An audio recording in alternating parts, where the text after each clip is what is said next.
Ganong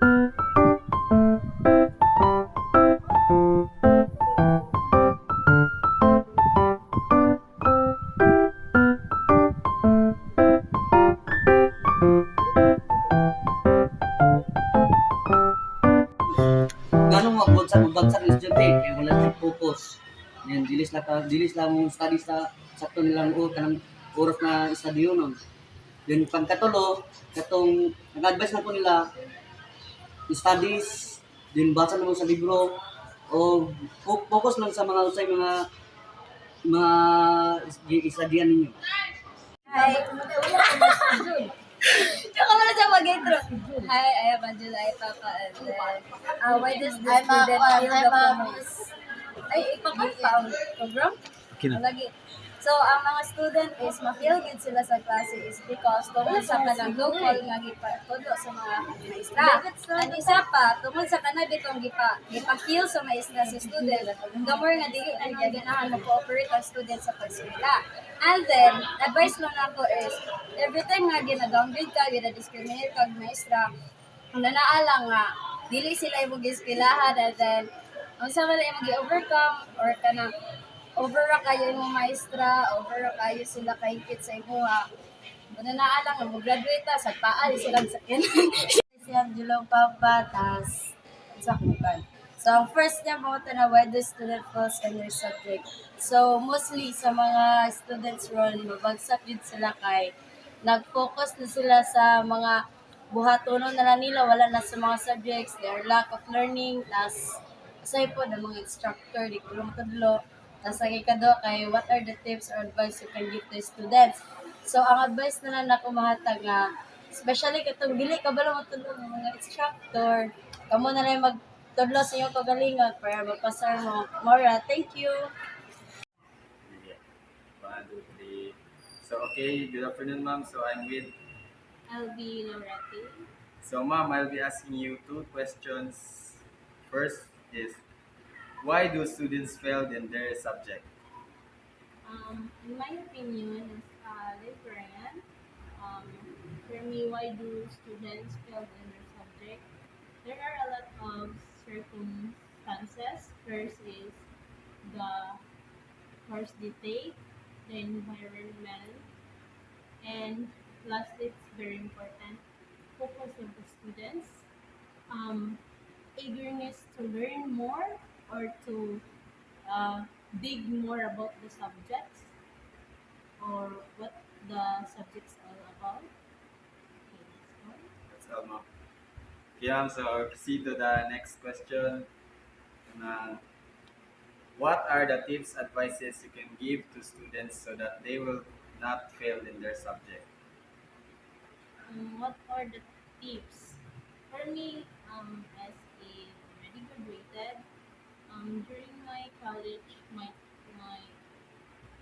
as a this is one of my experience. I think the best steps is just you need to a collaboration with a teacher, encouragement, um, make enjoy the subject and make it more fun. What else? Study more. That's all. Okay, ma'am. Thank you, ma'am. Thank you very much. Good afternoon, ma'am. I'm with. My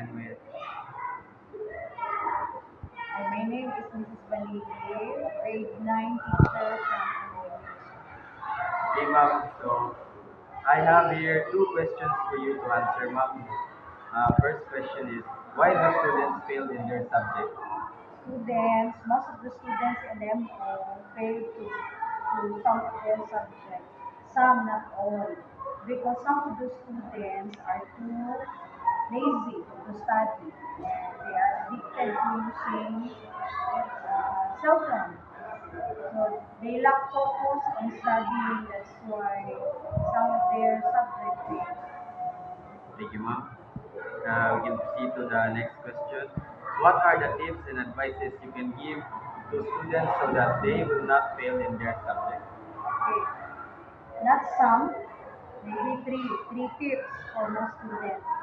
One, student must focus on their study subjects, because in focusing their lesson in subjects, they will not only learn but understand what they are studying about. Second, they must have good study habits. Good study habit will make the student not only study well but understood the next learning lesson to partake. And last but not the least, student must always remember that learning is fun. And if students learn while having fun, they will able to use that in the near future. Just like long way back, kung napamudali sa English, sometimes you lack focus, sometimes you did not study. If you make fun of your study and learning, then you would always treasure the experience. Mabot na mo sa time na manginala na mo kung magtuon, di ka dahil yung iba dapat hindi mag-focus mo tayo na sa treasure. Thank you, ma'am. Yan, ma'am, ano yan? I'm Mrs. Desiree Apao, teacher 2 of the San Jose International School. Okay, ma'am. So, my first question is, why do students fail in their subject?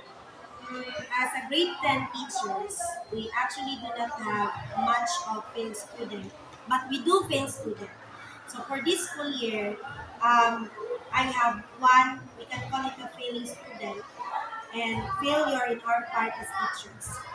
And that is because of dropping out. But in education, it's a different term. Dropping out and failure is a different term. But for me, I will consider it as a failure because we were not able to cater the needs of the student.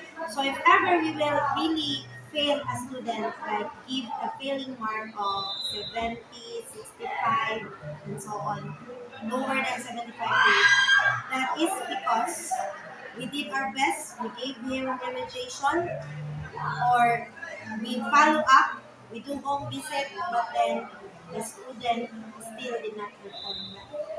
So that's the reason that we gave failing marks.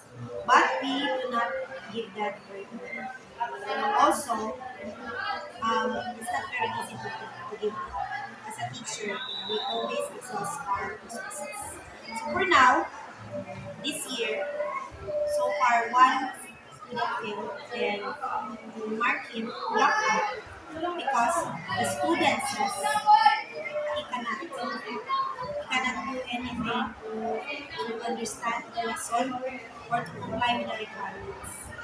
And this is actually one of the issues. So I believe that the student nowadays, there's actually like less than 50% chance for them to fail.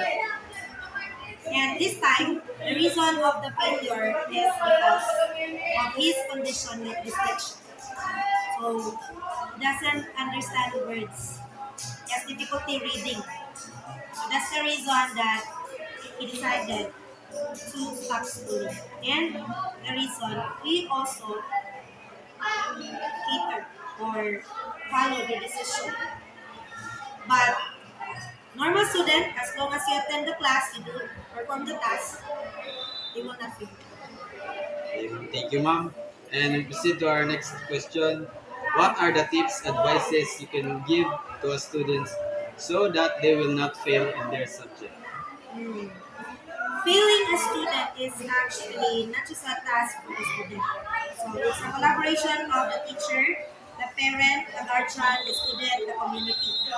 So as you all know, as your teacher before, not as a teacher, advisor, or the cameraman, I do follow up.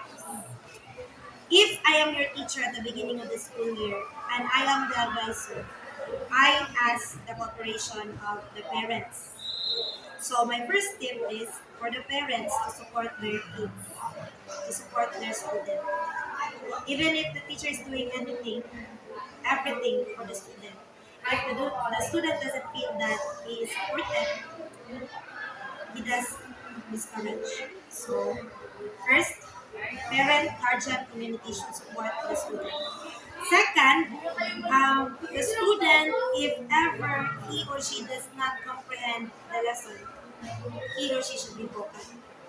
So she have to voice out what area he or she has a question. He has to ask, and he have to ask help from the teacher as well. Without them voicing out, the teacher will not know. Unless if we need to standardize test wherein we're going to study the result.